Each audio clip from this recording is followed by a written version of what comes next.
Ndabahaye mwaramutse mwese canke mwiriwe bivanye naho buri umwe aherereye banywanyi mudateba kubana natwe ngaha kuri imbonesha kure mwe rudende bakiriza amakuru atosoye abarabana n'umutekano politique ububanyi n'amakungu ndetse n'ubuzima bwa munsi bw'abanyagihugu. Turi mu gitondo cyo kuri uyu munsi wa kabiri w'indwi kw'igenekerezo rya kabiri Kigarama 2025 aho tugiye kurabira hamwe ibiriko birabera mu buseruko bwa leta yaranira intwaro rusange ya Kongo na makuru agirabana n'imirwano ikomeye ikomeje kugenda iba. Turababwira rero ibihagaze ku mirongo y'imbere y'urugamba muri iki gitondo aho Laurence Kanyuka maze gutanga ubutumwa bukomeye agaragaza ibizindutse biba bijyanye n'imirwano ikomeye izindutse ibera mu bice bitandukanye aho yagaragaje access ziri kuberaho imirwano ikomeye ndetse n'ibindi bikomeje kugenda biba bibi cyane agaragaza ko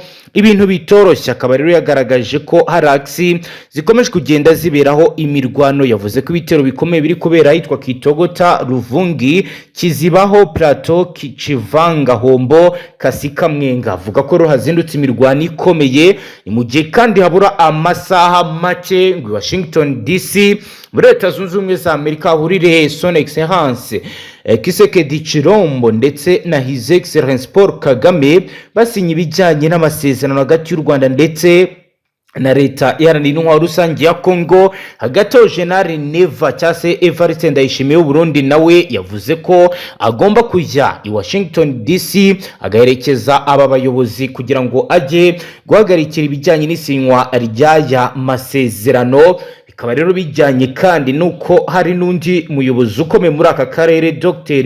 William Ruto nawe ugomba kuzaba hari. Ironi page ikomeye y'amakuru turi buze no kureberaho hamwe ibijyanye n'ibyo nanga yasubije kubibaza niba ateganya kuba perezida wa Repubulika Iharanira Demokarasi ya Kongo. Ibiro bikaba bishimangira ndetse bijyanye n'amagambo akomeye ari gutangazwa muri iyi minsi nabo muri Alliance Fleuve Congo, aho rero nka Bertrand Bisimwa yamaze kuvuga ko badakeneye kwinjira mu ngabo zatsinzwe ahubwo bashaka kubaka igisirikare gishya ivyatitisha imbuga nkoranyambaga. Turaza rero no guhagarara mu buryo bwiramvuye kuri imirongo y'imbere y'urugamba izindutse urugamba rukomeye. Turebe uhamya buri gutangwa n'abaturage ndetse nuko kugeza ubu bikomeje kugenda bigaragara ndetse n'icy'abasasanguzi bagenda bagaragaza kubigiye kuba ndetse n'ibyo tugomba kwitega. Dore ko rero mu gihe benshi baharanira ko ibibazo birangira, hari uruhande rumwe rugaragaza ko imirwano ikomeje kugenda ijya mbere. Ibyo rero benshi bavuga ko ndetse bakanahamya ko ariyo ntandaro y'imirwano ikomeje kugenda iba, ariko ibiganiro ntibibe igisubizo. Turaza kureba rero ibyo bari gutanga. Turaza kandi kwinjira biri kugenda bivugwa nyuma yuko Madamu Bintou Keita asezeye ku nshingano yari amaze y'imyaka igera kuri 3 ayoboye ubutumwa bwa MONUSCO. Turebe rero ibyo MONUSCO kuri ubu iri kugenda yagirizwa ndetse n'ibyishimirwa magingo ye. Turaza rero kureba ibiri kugenda bivugwa muri raporo zikomeje kugenda zijyanze zigaragaza ibizabaye ndetse n'akazi kagiye gakorwa ndetse n'icyo cyagiye kiboneka.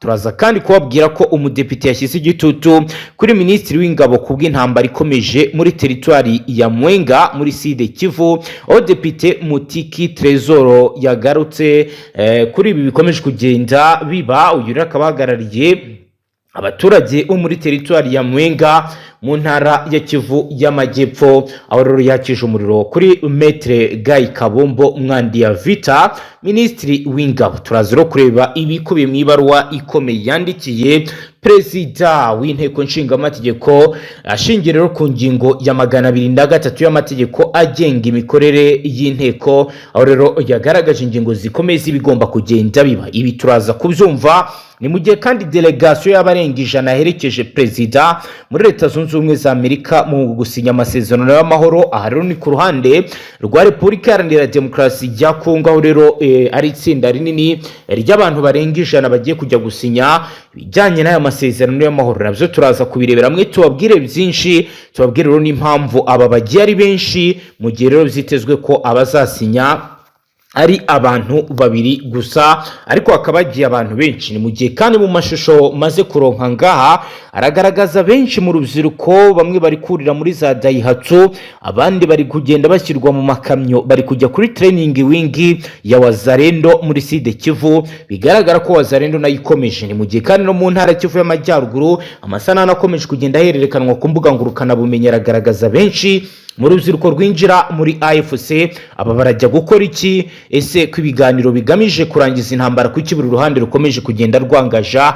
Ni muzero tubane kuri page ikomeye yanditseho amakuru aremereye arebana n'umutekano, politike, ububanyi n'amakungu ndetse n'ubuzima bwa munsi bw'abanyagihugu. Kuri dukurikiye bwa mbere akaniko karyo keza yitusyo ndasabone ntuzongere gucikwa. Reka rero duhere ku mirongo y'imbere y'urugamba turebe ibizindutse biba dushingiye ku zatangajwe na Laurence Kanyuka. Rero muri iki gitondo yiyandikiye ubutumwa bukomeye mu rurimi rw'igifaransa, agaragaza situation ihari, agaragaza uko bizindutse, aho rero yagize ati la AFC la connaissance du peuple congolaise que des premiers LL de ce mardi 2 décembre 2025 les forces coalisées régiment de Kinshasa d'enclencher des attaques généralisées contre des zones. Aho rero yagaragaje mu ngenekereje mu Kinyarwanda rero yavuze amagambo akomeye, avuga ko bazindutse bagabwaho igitero. Aho rero ku itariki ya kabiri umuvugizi wa Alliance Fleuve Congo Laurence Kanyuka atangaje ko imitwe y'ingabo za leta ndetse nabo bafatanyije nabo mu rwego rwa Fardc na Wazalendo Imbonerakure batangije ibitero bizagutse mu bice binyuranye byo mu ntara Kivu y'Amajyepfo na Kivu y'Amajyaruguru. Nkuko yabitangaje yabinyuje ku rubuga rwa X, aravuga ko ibi bitero bizatangiye ku isaha za mu gitondo bigahita byibanda mu duce dutuwe cyane turimo inzego abaturage, ndetse avuga ko AFC yatangaje ko ibi bitero biza Fardc n'abafatanyabikorwa babo byibasiye cyane ibi bice bikurikira. Yavuze ko byibasiye axe ya Katogo Ruvunge, agace gakunze kugaragaramo ibikorwa by'imitwe yitwaje intwaro, hakaba rero hatuye n'abaturage benshi. Aravuga ko hibasiwe n'ibitero bikomeye. Aragaragaza kandi axe ya Kizibaho Plateau mu misozi miremire, aho rero bivuga ko naho habaye urugamba rukomeye. Aravuga ko kandi ahitwa Chivanga ukomeza Hombo, umuhanda w'ingenzi uhuza uduce twa Karehe na Warikare usanzwe unazi wo kuba ari umuyoboro rero ukoreshwa n'ingabo, nawo wibasiwe n'ibitero. Hari kandi axe ya Kasikamwenga, agace gafite amateka akomeye mu bijyanye n'umutekano muke, kakaba rero gakunze kugerwaho n'ingaruka zikomeye z'imirwano. Kuri ubu nako kazindutsemo imirwano. AFC iravuga ko ubukana bw'imirwano buri ku rwego rwo hejuru, ndetse ko amasaha uko agenda ashira niko rero birushaho kugenda biba bibi cyane. Mu butumwa bwe Laurence Kanyuka yatangaje ko ibi bitero bifite intego yo kugambirira gutatanya ingabo za AFC ku mirongo itandukanye, ndetse gushyira no mu kaga gakomeye ubuzima bw'abaturage batuye muri ibi bice biri kuberamo imirwano. AFC yavuze ko iri gukurikiranira hafi uko ibintu bihagaze ku mirongo itandukanye, kandi ko yiteguye kwitabira mu rwego rwo kurinda ibice ifite mu maboko yayo. Ingamba zose zifatwa n'impande zihanganye zikomeje kugira ingaruka zikomeye mu baturage, barimo abari guhunga bagata imitungo yabo, abiri guhagarika ibijyanye n'ubwikorezi bw'ibicuruzwa, ndetse byahagaritse serivisi z'ubuvuzi, ndetse bamwe kuri ubu bakomeje kugenda bavuga ko n'imirwano iri kwangiza bimwe mu bikorwa remezo byabo. Amakuru ari kugera mu nzego zitandukanye yaba iz'ubutabazi n'abaturage muri utu duce aragaragaza ko abantu benshi bari guhungira mu mashyamba, abandi bagasaba ko hakorwa ibyihutirwa kugira ngo haboneke umutekano. Abakurikiranira hafi ibibazo byo mu burasirazuba bwa Kongo babona ko kwiyongera kw'imirwano mu bice bitandukanye bishobora gukurura cyangwa se guteza ibibazo bikomeye inzego ndetse n'imitwe itandukanye ikaba yagira ibyago bikomeye. Nubwo nta makuru yigenga yabashije guhita yemezwa ku byatangajwe n'impande zose, icyemezo cy'uko imirwano yongeye kwiyongera mu bice byinshi gishobora gutuma ubuhunzi bwiyongera, bigatuma ibikorwa bya gisirikare bikomera muri ibi bice, ndetse bikavugwa ko no muri Sud Kivu hashobora gukomeza guhungabana umutekano mu buryo bukomeye cyane. Biro ni iby'ingenzi. Ni mu nyemerero noneho twinjire mu zindi dosiye zikomeye, aho Neva yamaze kwemeza ko agomba kujya muri Leta Zunze Ubumwe za Amerika ahagiye gusinyirwa amasezerano hagati y'u Rwanda ndetse na Repubulika Iharanira Intwaro Rusange ya Kongo. Nkuko rero amakuru dufite abivuga kandi abigaragaza nuko Perezida w'u Burundi Fardc Ndayishimiye yatangaje ko azaje Washington DC muri Leta Zunze Ubumwe za Amerika mu muhango w'isinywa ry'amasezerano ya nyuma y'u Rwanda na Repubulika Iharanira Demokarasi ya Kongo. Amerika yateganyije ko aya masezerano azasinywa ku itariki ya 4 z'ukwezi kwa 12 2025 nyuma y'igihe kiri hafi y'ukwezi intumwa z'u Rwanda za Repubulika ya Demokarasi ya Kongo zumvikanye ku mushinga wose w'amasezerano y'ubufatanye mu by'ubukungu. Perezida Paul Kagame na Félix Tshisekedi wa Repubulika Iharanira Demokarasi ya Kongo bemeje ko biteguye kujya i Washington DC gusinya aya masezerano agaragaza ko ibiganiro bimaze igihe bihuza intumwa z'ibihugu bitanga icyizere cy'amahoro arambye. Kiganiro Perezida Ndayishimiye yagiranye n'abanyamakuru ku munsi w'ejo kuwa mbere ku igenekerezo rya mbere Kigarama 2025 yavuze ko Amerika yabatumiye kugira ngo azitabira umuhango wo gusinya aya masezerano kandi ko azajyayo. Yagize ati nteganya kujya Washington kwitabira isinywa ry'amasezerano hagati ya Kigali na Kinshasa.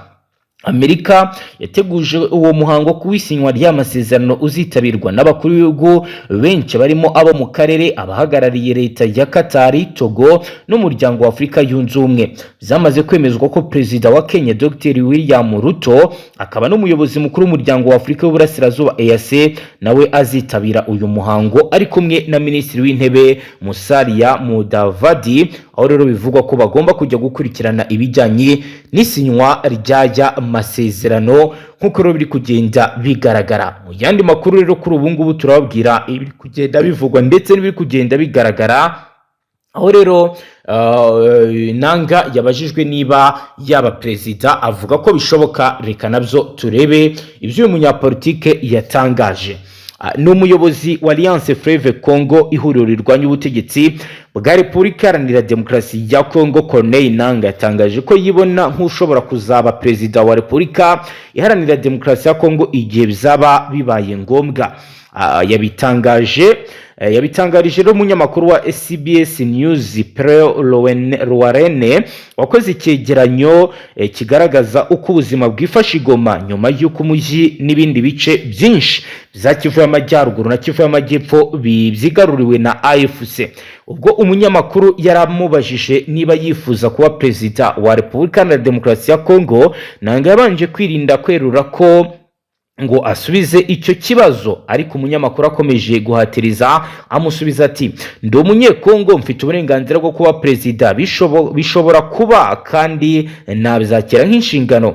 Umunyamakuru ati wumva waba perezida wa Kongo? Nanga yazunguje umutwe abyemera. Umunyamakuru nuko guhita akomeza ati noneho ndi kuvugana na perezida wa Kongo w'ahazaza. Nanga mwijwi rituje ati mfite ubwoba, ariko uko bimeze ari ukuvugana na perezida wa Kongo w'ahazaza. Abajijwe kubikunda kuvugwa ku mutwe uterwa inkunga n'u Rwanda, Nanga bihakanye agira ati nta bufasha na bumwe duhabwa n'u Rwanda, turi abanyekongo kandi turwanira impamvu zacu. Agaragaza ko ibyo ari ikinyoma gikwirakwizwa na leta ya Kinshasa ishaka kuba harabika. Ati ibyo badushinja ni ibinyoma no kuduharabika, nta bimenyetso bafite. Ibyo ni igipindi cya Kinshasa batsinzwe urugamba kubisobanura bahindura umuvuno batangira kuduharabika. Ku bijyanye n'ibyakunzwe kuvugwa n'umuryango mpuzamahanga ko M23 ishobora kuba yarakoze ibyaha by'intambara n'ibyibasiye inyokomuntu, Nanga yavuze ko ati ndabihakana, ndabyamagana, nkavuga ko ari ibinyoma. Nanga yagaragaje ko kuri ubu mu bice bigenzurwa na M23 by'umwihariko i Goma ubuzima bwagarutse, abantu babayeho, abana basubiye mu mashuri, nta bindi bibazo by'umutekano muke biharangwa.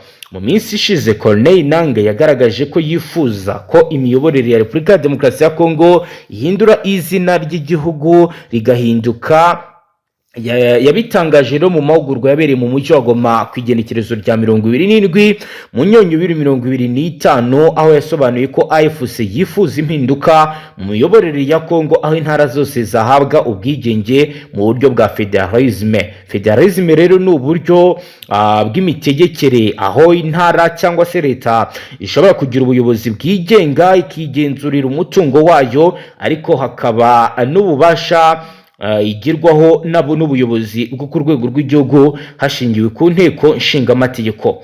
Nanga yasobanuye ko federalisme ari uburyo bw'imitegekere aho intara cyangwa se leta ishobora kugira ubuyobozi bwigenga ikigenzurira umutungo wayo, ariko hakaba hari n'ububasha igirwaho n'ubuyobozi bwo ku rwego rw'igihugu hashingiwe ku itegeko nshinga. Nanga yasobanuye ko abari mu mahugurwa ko AFC yifuza ko igihugu cyitwa Repubulika ya Demokarasi ya Kongo ubu cyahindurwa RFC cyangwa se République Fédérale du Congo mu rwego rwo kubahiriza imiyoborere ya federalisme. Yagize ati icyerekezo cyacu ni iri huriro nuko icyitwa Repubulika ya Demokarasi ya Kongo uyu munsi kigomba guhinduka Repubulika ya Fédéralisme du Congo, kandi ntabwo badutewe no kuvuga, niyo mahitamo n'icyerekezo dufite. Uyu muyobozi wa AFC yatangaje ko ihuriro riharanira ko abanyekongo bose bagerwaho n'umusaruro w'aho batuye bitandukanye n'uko bimeze ubu, kuko ab'ikinshasa baryamira abandi. Ni kenshi rero Nanga yumvikana anenga imiyoborere ya Repubulika ya Demokarasi ya Kongo, adaca ku ruhande akagaragaza ko mu byo AFC ishyize imbere harimo kubaka inzego zose z'iki gihugu kugira ngo zisubirane ijambo ku ruhando mpuzamahanga. Nanga yavuze ko kenshi ko AFC nitsinda urugamba rwo kuyobora Kongo izakorana na perezida w'iki gihugu Kisekedi asimbuzwe undi muyobozi ushoboye kugisubiza ku murongo muzima. Nkuko rero bamaze igihe babigaragaza bavuga ko ari ibi bifuza. Reka rero tujye n'ubundi kuzatangajwe n'umudepite wifatiye ku gahanga minisitiri w'ingabo bijyanye n'ibiri kubera muri Mwenga.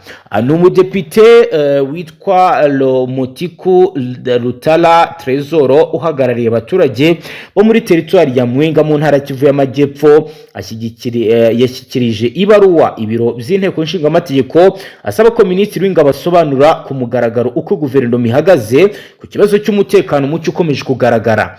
Iyi baruwa rero yakiriwe n'ibiro bya perezida w'inteko nshingamategeko ishingiye ku ngingo ya 203 y'itegeko rigenga imikorere y'inteko. Depite Mutiku aragaragaza impungenge zishingiye ku bibazo by'umutekano muke byugarije akarere ahagarariye, asaba guverinoma ko yasobanura ingamba yafashe mu kugarura ituze no kurengera abaturage.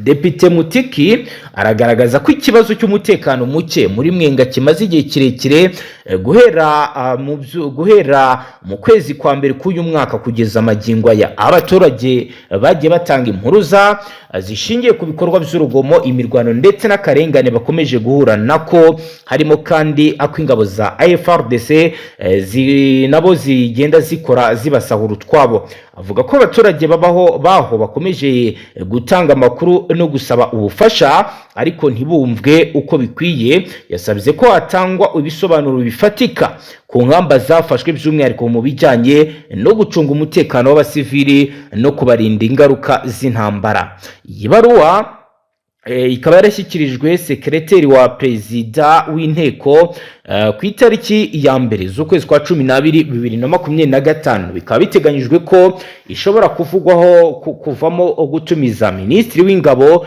mu nteko agasobanura ku mugaragaro iby'uyu mutekano muke.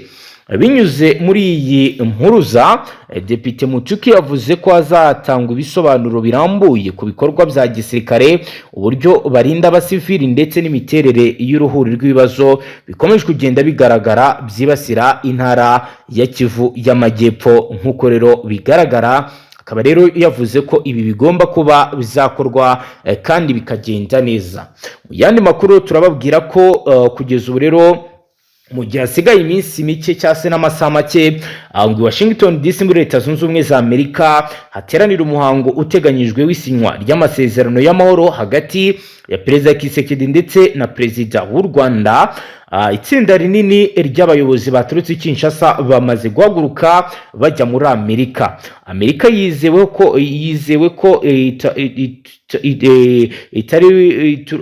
Amerika rero yizewe mu makuru ari guturuka ku kibuga cy'indege cya Amerika ndetse n'injiri nuko rero mu nyandiko z'inteko y'urugendo ordre de mission aragaragaza ko abasaga 100 bamaze guhaguruka berekeza muri Amerika, abandi bakazahaguruka kuri uyu wa kabiri nimugoroba.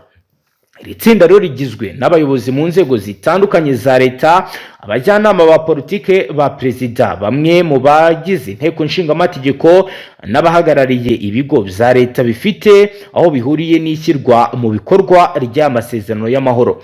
Iyi ni gahunda rero igaragaza ko leta ya Kongo yaba yahagurukiye umuti w'ikibazo cy'umutekano mucyo ukomeje kuzunga uburasirazuba bw'igihugu, by'umwihariko mu ntara Kivu y'Amajyaruguru ndetse na Kivu y'Amajyepfo. nk'uko rero bigaragara, bikaba rero ari ibintu bikomeje kugenda bivugwa kandi bigaragazwa ko bigomba gukorwa mu maguru mashya. Dukomeje rero n'andi makuru, reka tubabwira andi makuru ari kuvugwa kuri MONUSCO ndetse na Madamu Bintou Keita wamaze gusezera ku nshingano yari amaranye imyaka 3. Hakaba rero hashize imyaka 26 mu burasirazuba bwa Repubulika Iharanira Demokarasi ya Kongo hakorera ingabo ziri mu butumwa bw'amahoro bw'umuryango w'abibumbye MONUSCO. Ubu hari ingabo zirenga 13,000 zifite inshingano zo kurinda umutekano w'abasivili, nubwo bakomeza gupfa ndetse no guhunga, abandi bagafatwa ku ngufu, abandi bagakorerwa ibindi byaha bitandukanye. Ubwo Bintou Keita yatangiraga kuyobora MONUSCO muri 2021, yari yitezweho gukemura ibibazo Riela Zlang yasize adakemuye mu myaka 3 yamaze mu nshingano. Ariko suko byagenze kuko umutekano w'abaturage wakomeje kuzamba, ababonye aho anyura bagiye bahunga. Ubwo abarwanya 23 beguraga intwaro mu mpera za 2021, byagaragaraga ko ingabo za MONUSCO zagiye zihura n'akazi gakomeye kurusha ako muri 2013, ubwo zagiraga uruhare rukomeye mu gusenya umutwe witwaje intwaro wa M23. Mu ntangiriro za 2023, MONUSCO yatangaje ko ingabo zayo zatangiye guhangarira M23 mu bice byahitwa Shangi muri teritwari ya Rucuru. Byageze aho MONUSCO yifashisha umutwe kabuhariwe wayo uzwi nka FIB cyase Force Intervention Brigade, igerageza gukura ababarwanyi mu birindiro byabo, ariko biba iby'ubusa.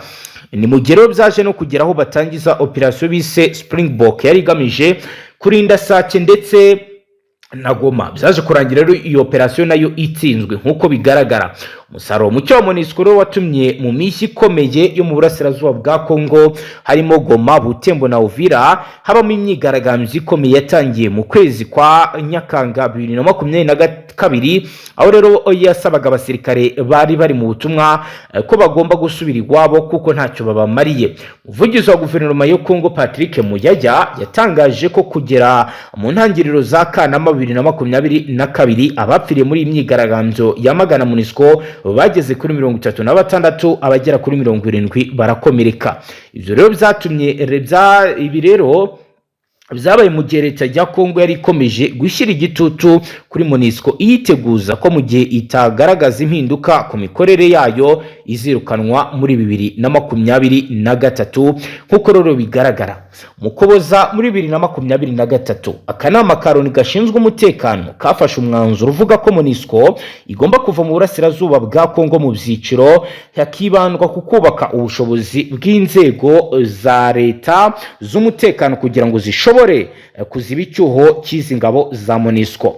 Mu kwezi kwa mbere muri 2024, ingabo za MONUSCO zatangiye kuva muri Kivu y'Amajyepfo, byageze muri Kamena abasirikare bayo bose bamaze kuva muri iyi ntara, bashyikiriza inzego za gisirikare za leta ibikoresho byabo bifite agaciro ka miliyoni 10 z'amadolari. Kuva muri Kivu y'Amajyepfo kwa MONUSCO kwahaye rugari itwe yitwaje intwaro y'abamayimayi, itangira kugenzura ibice byinshi, yagura ibikorwa by'ubugizi bwa nabi bwibasira abasivili. Muri iki gihe rero abanyamurenge batuye muri Minembwe bafungiwe inzira zose banyuragamo bajya ku masoko no ku mavuriro, kandi bakomeje kugabwaho ibitero by'indege z'intambara ndetse na za drone. Bamwe mu basirikare ba MONUSCO bamaze igihe kinini bagiye bashinjwa kugirana umubano n'abanyekongo uganisha ku busambanyi, bakabafatirana n'ubukene, bakabasambanya, bakabaha amafaranga. Esther Mwamini w'imyaka 32 mu mwaka ushize yasobanuye ko yakundanye n'umusirikare wa MONUSCO ubwo yari afite imyaka 15 kandi buruko bahuraga niko basambanaga nk'uko abisobanura. Ati buri uko yazaga ngo dusambane yampaga amafaranga ari hagati y'amadolari 50 n'ijana, kandi ayo mafaranga yabaga avuze ikintu kinini kubera ko nayaguragamo icyo nshaka. Ku itariki ya mbere z'ukwezi k'Ukwakira muri 2023 abasirikari 9 ba MONUSCO batawe muri yombi, undi arahagarikwa by'agateganyo, bose bazira ibyaha birimo ubusambanyi n'urugomo. Loni yasobanuye ko mu masaha y'ijoro aba basirikare bose bakomoka muri Afrika y'Epfo bajyaga mu kabari kazwi muri Beni bagasambana n'abanyekongo hanyuma bakabishyura. Nyuma yo gufunga aba basirikare bafatiwe icyemezo cyo kwirukanwa basubizwa iwabo muri Afrika y'Epfo. MONUSCO rero kugeza ubu ubwo leta ya Kongo yirukanaga ingabo zari ziri mu butumwa bw'umuryango wa Afrika y'Uburasirazuba EAC mu mpera za 2023 yatangiye gukorana n'izo ngabo z'umuryango wa Afrika y'Amajyepfo SADC yizera ko zizayifasha guhashya no kurwanya M23. SADC yari yarahaye ingabo zayo ubutumwa bwo gukorana n'iza leta nazo zari zisanzwe zifatanya n'imitwe yitwaje intwaro myinshi yibumbiye muri Wazalendo, abacanshuro b'abanyaburayi n'umutwe w'iterabwoba wa FDLR. Akanama karoni gashinzwe umutekano gashyigikiye ubutumwa bw'ingabo za SADC gasaba MONUSCO kuziba hafi ndetse bakaba ubufasha bw'ibikoresho kugira ngo zibashe gusoza ubutumwa bwazo. Ingabo za SADC n'iza MONUSCO byifatanyije mu rugamba mu buryo buziguye, mu gihe umuryango mpuzamahanga washimangiraga ko ibiganiro bya politike byonyine ari byo bishobora gukemura amakimbirane yo mu burasirazuba bwa Kongo. M23 yagaragaje ko bitewe n'uko ingabo za SADC zikorana byeruye n'ihuriro ry'ingabo za leta ririmo imitwe y'inyeshyamba nka Wazalendo, FDLR, ubufasha MONUSCO yazihaga bwagiraga akamaro kuri iyi mitwe nk'uko bagiye babivuga. Ubuyobozi bwa MONUSCO bwohereje abasirikare bo mu mutwe wa FIB cyase Force Intervention Brigade mu nkengero z'umujyi wa Goma na Sake, ubasaba gukumira aba barwanyi M23 mu gihe yageragezaga kwinjira. Ingabo za MONUSCO zari ziri mu bikorwa byahawe izina rya Operation Springbok, yoherejwe mu bice birimo Kimoka, zihashyira intwaro ziremereye n'ibikoresho bihambaye, zinakomeza gutoza ingabo za leta ya Kongo uko zirwana. MONUSCO yatangaje ko byeruye ko iri mu ntambara yo kurinda Goma na Sake.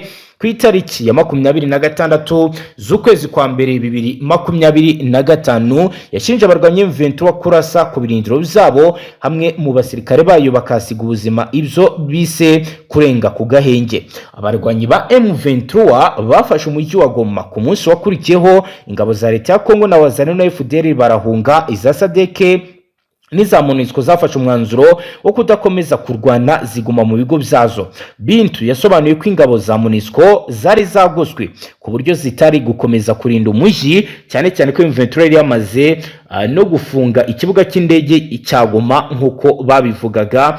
Kugeza ubu rero Bintu Keita w'imyaka 67 yafashe icyemezo cyo gusezera mbere y'uko manda ye irangira, atangira ikiruhuko cy'izabukuru. Mbere yo kuva i Kinshasa yatangarije Radio Okapi ko muri manda ye MONUSCO yatabaye ubuzima bw'abasivili benshi. Ati muri manda yanjye MONUSCO yatabaye ubuzima bw'ababarirwa mu bihumbi buri munsi kandi ikomeje kubarinda ubuzima bwa munsi. Mu mpera za 2023 muri Repubulika ya Demokarasi ya Kongo habaye amatora y'umukuru w'igihugu n'abagize inteko nshingamategeko mu bice byinshi byo mu burasirazuba bw'igihugu. Ntiyabaye bitewe n'uko hari ibibazo by'umutekano. Nubwo aya matora yanenzwe na Kiliziya Gatolika n'indi miryango bitewe n'ibikorwa by'urugomo byayaranze, Bintu Keita we yatangaje ko yabaye mu mucyo kandi ko yaratekanye. Bintu Keita yavuze ko MONUSCO yishimira umusanzu yatanze kugira ngo aya matora agende neza mu gihugu hose, kuko abakozi babo bagejeje ibikoresho bipima toni zirenga 250 muri site z'amatora zitandukanye. Yemera ko rero atakwiha amanota 100% kubera ko kubera ko agiye kuva muri Kongo mu gihe umutekano w'abaturage bo mu burasirazuba bw'iki gihugu ugihungabana cyane cyane mu ntara Kivu y'Amajyaruguru na Kivu y'Amajyepfo, aho abasirikare ba MONUSCO basigaye. Akavuga ko rero yagerageje gukora ibishoboka byose kugira ngo ibibazo birangire, agakora iyo bwabaga ndetse atitangiye. Akaba rero avuga ko ibyo yakoze ari byo yarashoboye, ibyo yakoze ari byo yarafitiye ubushobozi. Reka rero dusoreze ngaha, tubashimire cyane, ngaha tubashyikiriza amakuru atosoye abarabana n'umutekano, politike, ububanyi n'amakungu ndetse n'ubuzima bwa munsi bw'abanyagihugu. Cyo ndasabone dukomeze tubane. Hasta la vista.